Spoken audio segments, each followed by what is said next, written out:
What's up, right people? So for today, I will say to you guys kung paano ba ako napunta sa trading industry. Paano ba ako napunta sa mundo ng trading. Kung gusto mo malaman, panoorin mo tong video na to, pero kung hindi naman, okay lang din, hanap ka na lang ng ibang videos ko. So kung tutuusin, I have no idea sa trading talaga, and kung meron man akong papasukin, hindi to. Hindi trading. It's not on my list. It's not on my vocabulary. Well, kasi alam ko maboboring lang ako sa mga charts, sa mga numbers. Although math major naman ako, pero feeling ko lang talaga hindi ko magugustuhan tong trading na to. Grabe, sobrang ganda pala talagang opportunity nito kapag ka napasok mo na. So I'm gonna tell you why. Pero mamaya na, ikwento ko muna kung paano ako napunta dito, 'di ba?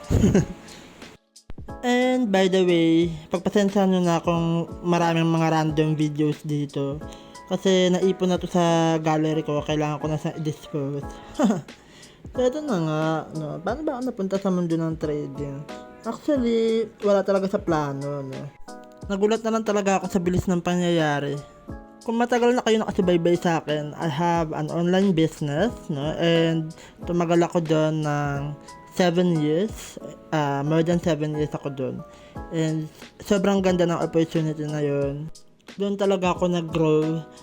Doon na bago yung perspective ko sa buhay, yung mindset ko. Doon din ako nakaranas ng mga travels and mabili yung mga bagay na hindi ko akalain mabibili ko sa tanan ng buhay ko. Basta sobrang grateful ako sa opportunity na yun. Kaya lang, dumating yung time, no, last quarter ng 2022, I made wrong decisions in life. Nagkaroon ako ng mga maling diskarte sa business na naka-affect talaga sa akin financially.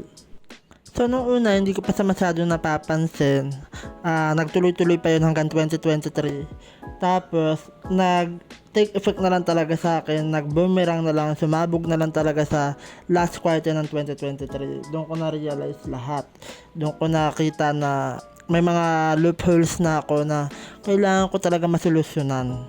Tapos, dun talaga ako nagkaroon ng anxiety kasi iniisip ko paano na lang yung future ko, paano na lang yung mangyayari sa akin kapag nalubog ako. Tapos, ano na yung mapaprovide ko sa family ko, paano na yung mga pangarap ko para sa kanila.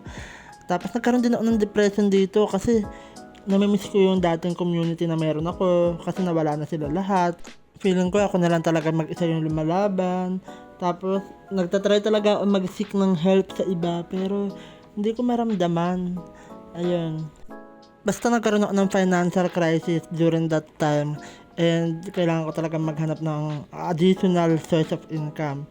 So, talaga nag-pray ako kay Lord na bigyan niya ako ng additional source of income, ng opportunity na pwede kong magawa para mabayaran ko yung mga bills ko, and at the same time, makatulong pa rin ako sa family ko. Saka feeling ko talaga hindi na nag-grow yung business ko. Sabi nga nila, if your business is not growing, then it's dying. At first, I was very in denial kasi imagine, meron akong online business at meron din akong traditional business, pero patay parehas. Siyempre, ginagawa ko naman ng lahat para mailaban sila parehas, pero wala, ganun talaga. May mga times na matatalo ka talaga. Ang importante, natututo ka sa mga pagkakamali mo. Ang dami ko sinabi, no? Pero paano nga ba talaga ako napunta sa trading? Eto na nga. After ko sa work, may nag-invite sa akin sa BGC to check the opportunity na ginagawa nila. Actually, mga friends ko na talaga sila, mga kilala ko na sila personally kasi mga business partners ko din sila from our previous company.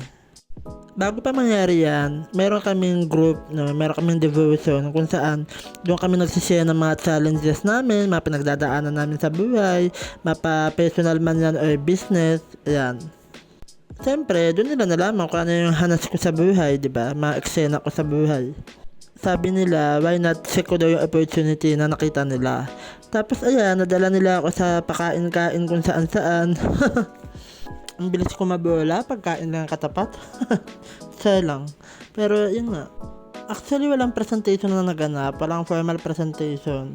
Nakita ko lang din na mayroon akong bagong community na makakasama. Tapos nakikita ko masaya sila, excited sila palagi. So, feeling ko talaga na-excite din ako. Nahawa ako sa energy na meron sila. Pero to tell you honestly, sobrang broken hearted ko pa niyan. Hindi ko pa rin talaga matanggap na meron akong ibang gagawin. Kasi imagine, 7 years ako dun sa previous company namin sa online business. Tapos meron pa akong real estate na 1 year ko din pinaghirapan. Pero parehas yun, bumagsak for some reason. Anyway, I have no one to blame but myself. Sabi nga, kapag negosyante ka, it's your fault attitude palagi para mabilis ka ma-move on.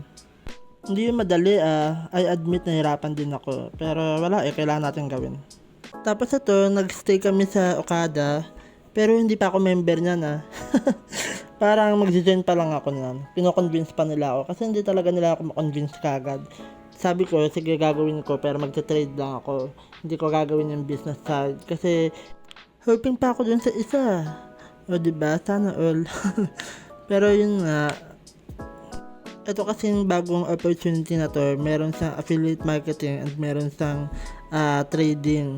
So, pwede kang kumita through affiliate, pwede kang kumita sa trading. Tapos yung pinapanood namin, convention yan sa US. Then, sobrang talaga, nag-goosebump talaga ako kasi ang speaker dyan, ang host dyan, si Eric Worre. Si Eric Worre kasi, kilala ko na yan bilang sa mga magagaling na guru, international guru pagdating sa network marketing. So, sobrang ganda talaga ng opportunity na network marketing. Sobrang ganda ng industry na yan.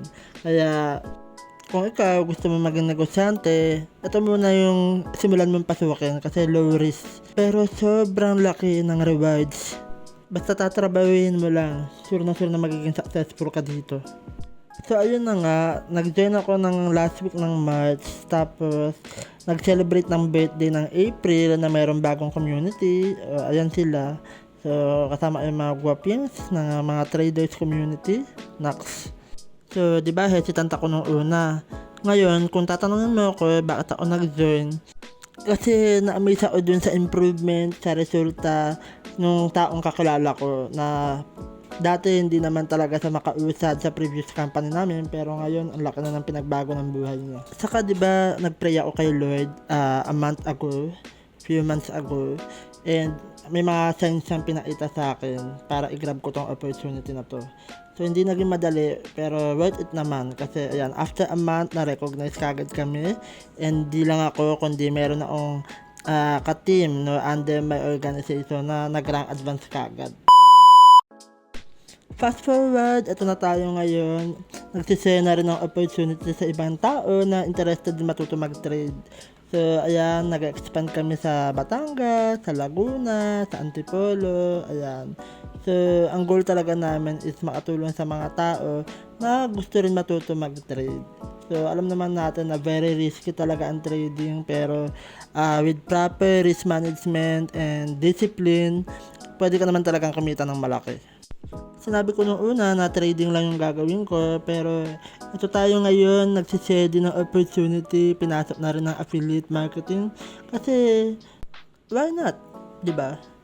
Kung pwede naman tayo kumita parehas, kumita sa affiliate at kumita sa trading, bakit natin pipigilan, diba? Ang gusto nga natin yumaman. So as long as wala naman tayong ibang tinatapakang tao and yung ginagawa naman natin legal, moral, and ethical, so let's keep on going. Isa natin yung magandang opportunity na meron tayo kasi we'll never know kung sino yung pwede magbago ang buhay. So ayan, after ng mass presentation, group presentation, siyempre kumakain kami sa labas kung saan may masarap. Yan, so sa Batangas yan, grabe ang ganda rito and ang dami kong mga nakilala mga quality people. Ang sarap sumama sa mga taong may mga pangarap. Ang sarap sumama sa mga taong negosyo ang pinag-uusapan, kung paano maging successful ang pinag-uusapan. Diba?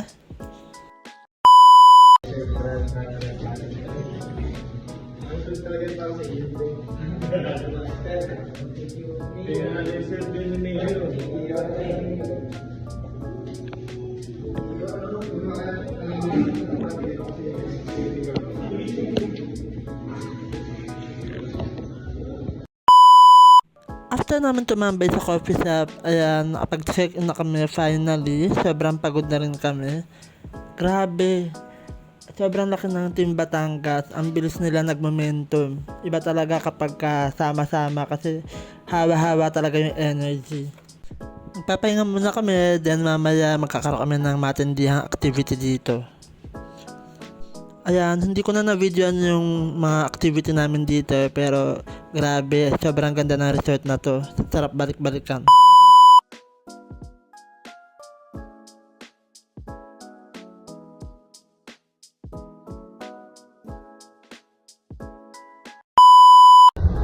Tingnan. Hindi na tayo mag-parking. Mabili ako sa drive. Sige na. Ito yung moment na very chill lang yung atake namin. Nagpunta kami ng Tagaytay para kumain, para magkape, ganyan. Tapos mag-trade-trade. So, sobrang swabe lang. So, bakit nga ba magandang pasukan ng trading industry? Una, very flexible sa you can do it anytime, anywhere. Kahit nasaan ka and kahit anong oras pa yan. Depende sa market hours na gusto mo. Pangalawa, high rewards siya. Yes, high risk talaga ang trading, pero high rewards talaga yung kapalit.